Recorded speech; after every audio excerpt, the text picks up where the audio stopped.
Assalamualaikum warahmatullahi wabarakatuh. Codex Gigas atau Giant Book atau naskah kuno besar adalah manuskrip dari abad pertengahan terbesar di dunia. Kodeks ini juga dikenal sebagai kitab suci setan karena terdapat ilustrasi yang diyakini bergambar setan dan legenda penciptaan setan pada kodeks tersebut. Kodeks Gigas diperkirakan dibuat pada awal abad ke-13 di Biara Podlazice, Bohemia, kini Republik Ceko. Pada manuskrip ini terdapat kitab suci Vulgata dan juga dokumen-dokumen historis yang ditulis dalam bahasa Latin. Kodeks Gigas pernah dirampas saat Perang 30 tahun. Selama Perang 30 tahun di Eropa pada tahun 1648, Kodeks Gigas pernah dirampas oleh tentara Swedia. Perang 30 tahun adalah sebuah konflik yang terjadi antara tahun 1618 hingga 1648, khususnya di wilayah yang sekarang menjadi negara Jerman dan melibatkan sebagian besar kekuatan-kekuatan di kawasan tersebut pada zamannya. Ada beberapa sebab mengapa perang ini terjadi. Meskipun tampak sebagai konflik keagamaan antara kaum Protestan dan Katolik, persaingan antara dinasti Habsburg, yaitu dinasti dari bangsa Austria, yang merupakan salah satu istana kerajaan terpenting di Eropa dan paling dikenal karena asal dari semua kaisar Romawi suci, melawan atau berperang dengan kekuatan lainnya, juga merupakan salah satu motif penting terjadinya perang ini. Persaingan antara dinasti Habsburg melawan kekuatan lainnya ini dapat terlihat dari fakta bahwa kaum Katolik Prancis mendukung pihak Protestan yang meningkatkan persaingan antara Prancis dan Habsburg. Akibat dari perang 30 tahun disertai oleh musibah kelaparan dan wabah penyakit yang sangat mengerikan. Perang mungkin hanya berlangsung 30 tahun, tetapi konflik yang memicunya tetap berlanjut hingga waktu yang lama. Perang ini diakhiri melalui perjanjian perdamaian atau perjanjian Westphalia, yaitu serangkaian perjanjian perdamaian yang ditandatangani antara bulan Mei dan Oktober 1648 di Osnabrück dan Münster.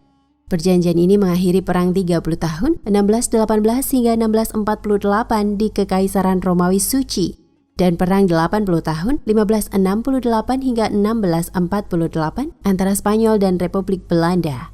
Spanyol secara resmi mengakui kemerdekaan Republik Belanda.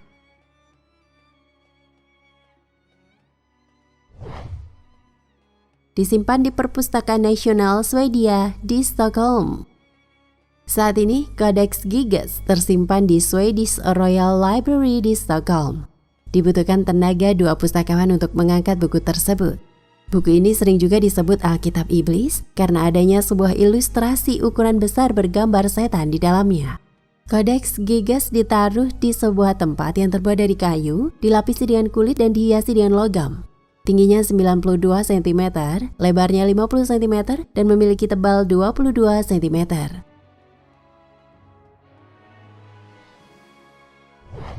Pada mulanya, Kodeks Gigas memiliki 320 lembar naskah. Namun 8 lembar darinya dibuang. Tidak diketahui siapa yang membuang 8 lembar tersebut dan untuk tujuan apa. Ada dugaan, 8 lembar yang dibuang kemungkinan berisi aturan-aturan biara Ordo Benedictus. Berat Kodeks Gigas hampir mencapai 75 kg. Lembaran yang digunakan untuk menulis kodeks ini adalah kulit yang berasal dari 160 ekor anak sapi.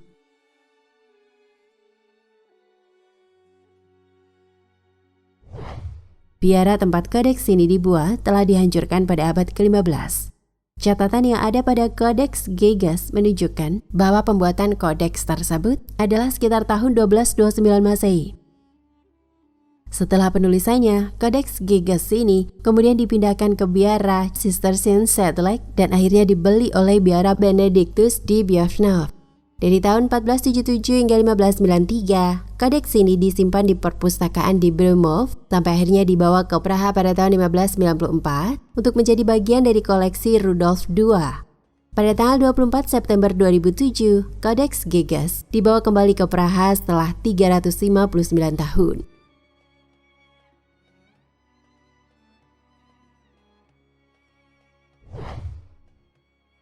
Isi kodeks yang misterius.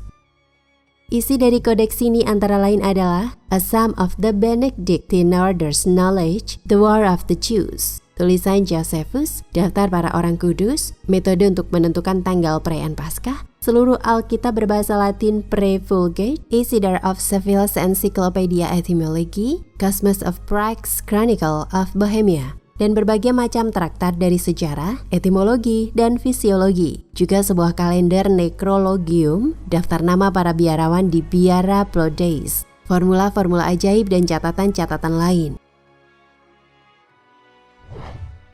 Seluruh isi kodeks ini ditulis dalam bahasa Latin. Manuskrip ini juga dihiasi dengan warna-warna seperti merah, biru, kuning, hijau, dan emas. Dan seluruh huruf besar diberi warna yang mencolok.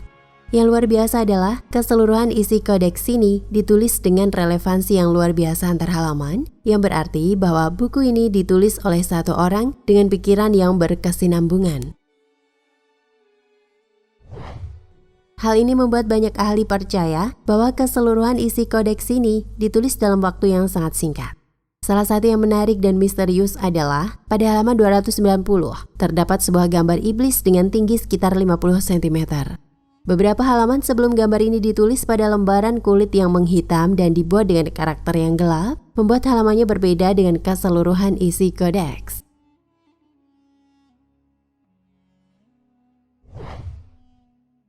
Legenda Kodeks Gegas. Menurut legenda, penulis kodeks itu adalah seorang biarawan yang melanggar aturan biara dan dihukum dengan cara diikat di dinding dalam posisi berdiri seumur hidup. Biarawan ini memohon ampunan dari penghukuman yang luar biasa kejam itu. Sebagai gantinya, ia berjanji untuk membuat sebuah buku yang akan memuliakan biara dan pengetahuan umat manusia selamanya. Dan ia berjanji menyelesaikannya hanya dalam 1 malam. Menjelang tengah malam, biarawan itu menjadi ragu apakah ia dapat menyelesaikannya sendiri. Kemudian ia menjual jiwanya kepada iblis demi sebuah pertolongan. Iblis kemudian menyelesaikan manuskrip tersebut. Sebagai penghormatan kepada iblis yang membantunya, biarawan itu menambahkan gambar iblis ke dalam kodeks tersebut. Itulah kenapa naskah kuno atau manuskrip atau kodeks ini dinamakan Kitab Iblis. Walaupun disebutkan adanya legenda yang melibatkan iblis pada zaman Inkuisisi, namun kodeks ini tetap disimpan oleh biara dan dipelajari oleh banyak cendekiawan sampai hari ini. Nah, pemirsa Ensiklopedia Al-Fatih, sampai di sini perjumpaan kita kali ini. Semoga menginspirasi.